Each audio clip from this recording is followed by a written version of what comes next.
पण आज संकटात खऱ्या अर्थाने विशाळगड आहे। विशाळगडावर ज्या किल्ल्यांनी शिवाजी महाराजांना संरक्षण केलं, ज्या विशाळगडाने स्वराज्याचं संरक्षण केलं, करवीरच्या संस्थापक तारा राणींची राजधानी होती, अशा ठिकाणी ज्या पद्धतीने अतिक्रमण झालेलं आहे ते कोणी खपून घेऊ शकत नाही। मी तर एक शिवभक्त आहे आणि शिवाजी महाराजांना वंदन करण्यासाठी मला जाण्यासाठी कोणी थांबू शकत नाही आहे आणि ह्या दृष्टिकोनातून पूर्वीसुद्धा गेलो आणि आजही निघालो आहे। कुठल्याही शुभ कार्याला जायचं असते किंवा कुठल्याही मोहिमेला जायचं असते त्यावेळी अंबाबाईचं भवानी देवीचं दर्शन घेतल्यावरच आम्ही पुढं जातो।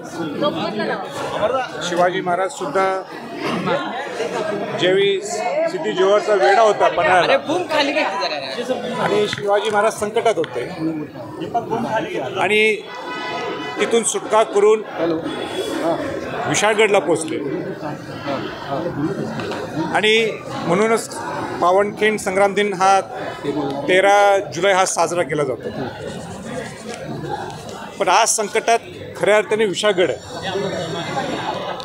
विशाळगडावर ज्या किल्ल्यांनी शिवाजी महाराजांना संरक्षण केलं, ज्या विशाळगडाने स्वराज्याचं संरक्षण केलं, ज्या विशाळगडावर संभाजी महाराज असतील, राजाराम महाराज असतील, करवीरच्या संस्थापक तारा राणींची राजधानी होती, अशा ठिकाणी ज्या पद्धतीने अतिक्रमण झालेलं आहे ते कोणी खपून घेऊ शकत नाही आणि हे औचित्य साधून आम्ही सर्व शिवभक्त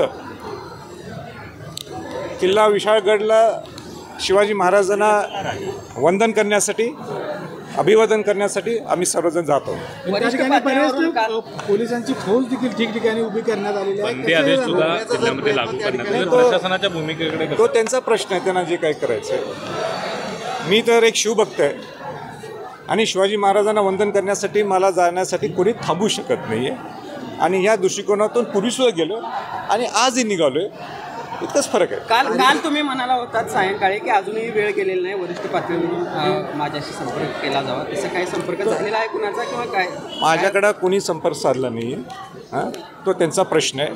आमचा प्रश्न इतकाच आहे की अतिक्रमण मुक्त व्हायला पाहिजे विशाळगडचं, ज्या विशाळगडनी शिवाजी महाराजांना संरक्षण दिलं आणि शिवाजी महाराजांना अभिवादन करण्यासाठी, वंदन करण्यासाठी आमची जाण्याची जबाबदारी कायदा सुव्यवस्थेचा कारण देऊन गुन्हा देखील आपल्यावर दाखल होऊ शकतो। नाही, गुन्हा नोंद झाला तर मला अभिमान आहे, गुन्हा जर माझ्या नोंद झाला तर पहिला गुन्हा जीवनातला, पण जबाबदारी ही प्रशासनाची। हजारो शिवभक्त आहेत, त्या सगळ्या कार्यकर्त्यांना काय आव्हान कराल, कारण आक्रमक शिवभक्त झाले सगळे शिवभक्त विशाळगडवर छत्रपती शिवाजी महाराजांना वंदन अभिवादन करायला निघाले। वंदन असेल की अतिक्रमण मुक्त ची सुरुवात होईल विशाळगड?